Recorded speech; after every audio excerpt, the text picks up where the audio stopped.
Hello, welcome back to Reclaim Within. My prayer for you today is that this episode helps you notice the synchronicities in your own life and assists you in reconnecting with your soul. It's been a minute since I've been here, and this impromptu break is brought to you by my computer. The computer fan had an issue, and it was supposed to take 3 days to repair. They had to completely wipe the whole thing and reset it. And I finally got it back last week.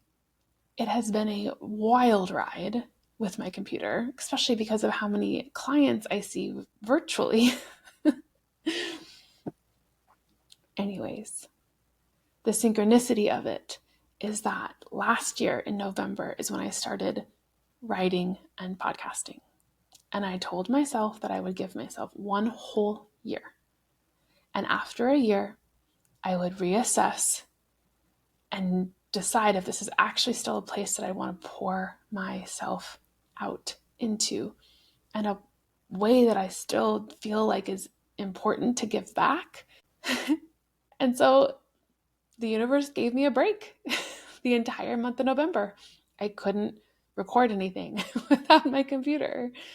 And it gave me a really beautiful invitation to actually slow down and go inward. As you know, the podcast, my business, I call it Reclaim Within, because it's the process of actually allowing for yourself to reclaim yourself from the inside out. And it gave me the most beautiful opportunity to really sit with myself and get clear if this is something I still feel is important. And I could have seen that synchronicity as the universe telling me to stop. I could have created meaning and read into the break with my computer being a sign that I should no longer do this. But I understand that I am the meaning maker. And so instead of taking it as an omen, I saw it as a synchronicity and a gift or an invitation to allow myself to actually go inward and sit with myself and make sure that this is still in alignment from a really authentic place. I am feeling grateful to have my computer back, and I've decided to keep writing and podcasting. It gives me this really lovely creative outlet, and it allows me to share all the things I've learned in the last 10, 15 years studying consciousness. I really, really love the inner mapping process. I really adore helping people see the patterns in their own life experience that are keeping them sticky or stuck or held back so that they can free themselves from the inside out. It's freedom work, truly. And being able to write about it has pushed my edges. I think the place where I got the most stuck is it's very uncomfortable for me to record myself on video. But I think that it's important for us to be able to do things that don't always make us feel comfortable. So this is a really cool place where I'm doing it scared. I'm letting myself squirm. This is the 4th time I've attempted to record this podcast, if that is any indication of how much I feel like it pushes me. And I acknowledge that maybe I wouldn't necessarily choose to share in this way, but at the same time, how beautiful that we live in a time where I can share all the things I've learned that might hopefully help you too, and have this support both my own growth and yours as well. We get to do this together. So let's talk about why synchronicity today. Well, not only am I seeing synchronicities in my own life, which I very much am, like the computer, but I'm also sensing a bigger shift happening collectively, and there's so much synchronicity around that as well. I've been studying consciousness long enough that I understand that if I'm going through something really big and very visceral, I know I'm not the only one moving through it. I know we're all moving through it differently because we're different people. We're here with different soul lessons, challenges. We have different orientations. We have different personalities, of course. But at the end of the day, there's something deeper that I'm moving through. I know others are moving through it too. So what I'm feeling and what I'm sensing, and I'll tell you why, is that a lot of us are feeling there's an end of an era. And there's a huge unknown of what's actually coming. And it's something that you can feel in the collective. The synchronicity that I'm witnessing, the pattern recognition that I'm witnessing, is the amount of mystery teachings, how much they're all lining up. It's wild. The mystery teachings are all pointing to huge shifts, huge changes. I'm going to share briefly around what I'm witnessing. So in numerology, the 9-year, which is 2025, is the year of completion. We're moving into a 1-year next year, which is a year of new beginnings.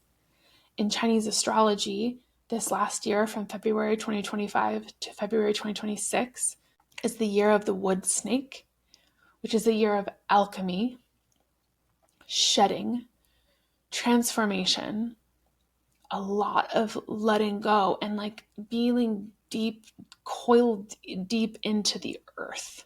Wood is a conduit also for transformation. Next year, we're moving into a year of the fire horse. Wood is literally the conduit for, or the carrier for, fire.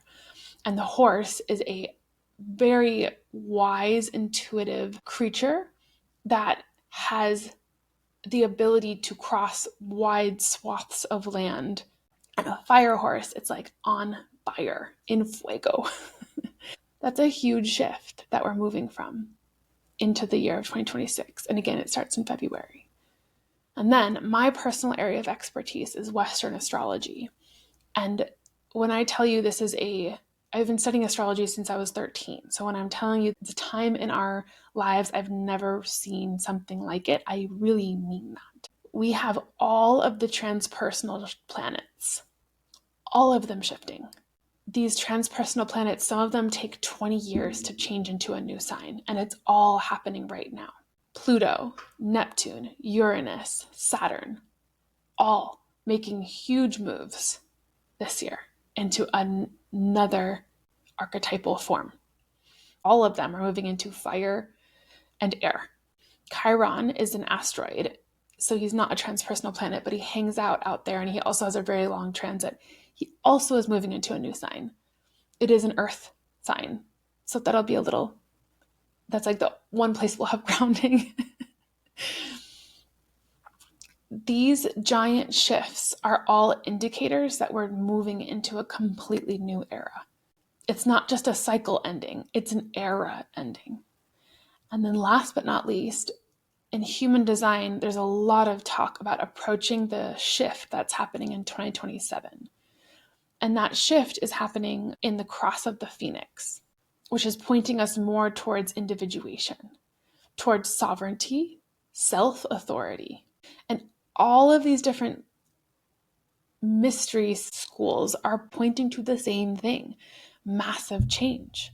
And so my invitation right now is, if you're not comfortable with the mystery, how can you get a little more comfortable with the mystery? How can you let go? How can you not cling to the safe harbors and allow for the mystery to take hold and let yourself move and shake and sway and release and transform in these last month or two as we move into a lot more forward motion? If you think about air and fire, they actually go together really beautifully in a lot of ways. And when you want to set something on fire, air is a really helpful way to get that going. It also can be a little erratic, and too much air with too much fire can be a whole nother thing.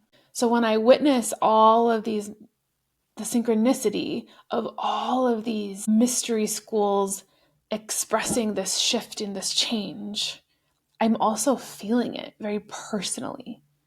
And it's hitting so much. I feel like this last year, so many of us have been releasing old identities or releasing old relationships. There is a lot of letting go happening. It's just happening in very unique individual ways. For myself personally, I felt very coiled within myself this year, but I also was born in 89, which is the year of the wood snake. So there has been a lot of shedding of identities and old realities and a lot of making way for I don't know what. I'm just trusting the nudges. That's where I'm finding the synchronicities to be really beautiful anchors for me in the mystery of it all. That's what I encourage for you to do, is find ways to witness these synchronicities, whether it's happening in your own life or here in the collective expression of these mystery schools. Can you see that these synchronicities are leading us or nudging us towards something new, towards something else? One of my most favorite, most cherished quotes is that faith and fear both require us to believe in what we cannot see. And so when I say, can you trust the mystery? I am saying, can you have faith? Can you have faith in what you do not see? I think of my relationship with God, with the Creator, is very much around like trusting the perfection of it all and trusting that I can have faith in the great mystery and that it is part of my humanness to not fully understand all that divinity is. And that I get to have agency and I get to have choice. I get to have free will to decide if I'm going to show up in faith or if I'm going to show up in fear. And it does require courage, but it actually feels so much better. Not saying fear is not going to be there, but acknowledging the fear and choosing to have faith in the unknown. And I know it's scary. My question to you would be, how can you co-create with what's unfolding for you?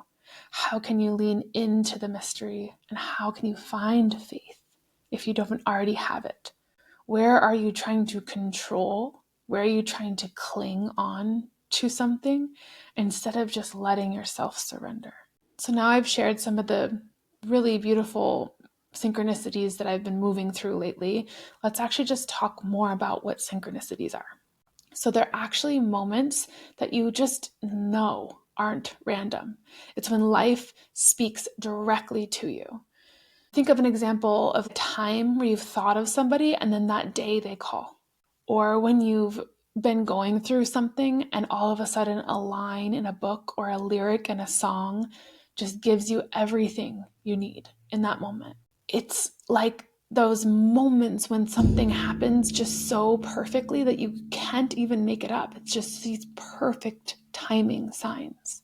Carl Jung called synchronicities meaningful coincidences. I like to think of it as the universe whispering to me to pay attention, to keep going. It's like an anchor for me. Synchronicities are about the relationship between both you and your inner world and your outer world, and between you and God, between you and the great mystery that is, between you and the field of coherence that's surrounding everything that you do. I think the beauty of synchronicities is that it's so deeply personal, and that a synchronicity might only have meaning for you. So it's not something we can prove necessarily because it's so personal.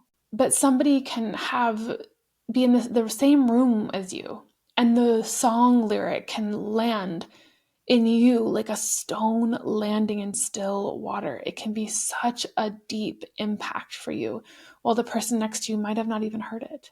So some examples of synchronicities that I've been experiencing recently are a series of angel numbers, which is like seeing 111, 222, 333, 444. I've also had a really heightened intuition or telepathy lately. I feel like I've been able to really feel or understand what someone's going to say before they say it. And then, of course, the synchronicity of telling myself I'm going to podcast for a year and having my computer break down right at the year mark. Because I wouldn't have taken a break. I would have just kept going. So synchronistic. Now, there are some misconceptions around synchronicity that I want to speak to.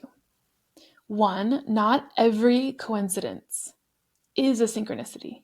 And synchronicities aren't always good or comfortable.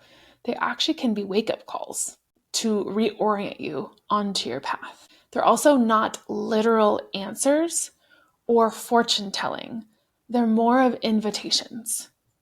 So it's not, a synchronicity isn't going to appear so that you can know exactly what you're supposed to do. You still have free will, but they're invitations for you to actually maybe ponder or go inward and connect with yourself differently. They're also not outside of you. Synchronicities are something that arise from the dance between your own soul and life itself. You are the co-creator of the meaning. You are the one that's dancing with the synchronicities. So when you find yourself in a moment where you have a synchronicity come up, see if you can pause when something lands. Don't dismiss it. Don't move beyond it. You just let it be. Pause, breathe, and see if it's like, hey, is this mirroring something in my inner world? Am I being invited to trust right now more deeply? Use the synchronicity as a way to cultivate more intimacy with life. So cultivate more gratitude for the fact that you're actually in relationship with your creator, with life itself, not a prediction system. I feel like synchronicities have been up really, really strongly for me lately, and that's why I wanted to talk about it more. And for me, synchronicities are just reminding us that life is sacred and we are connected, and that we get to create meaningful experiences with ourselves here on this earth. They invite us back to relationship with the Creator. They invite us back into relationship with the magic of it all. I have so much gratitude for you for joining me today. Thank you so much for being here. Thank you for interacting with this in any way, shape, or form. Thank you so much for sharing it with other people that you feel like might also enjoy. I would love it if you could leave me a review or let me know if you enjoy this or not. I do have a couple of openings in the new year. If you'd like to dive into Reclaiming Within, if you'd like to study your astrology chart with me or your human design, I would be honored to walk you through the invitation of exploring these mysteries in this time of great change with you.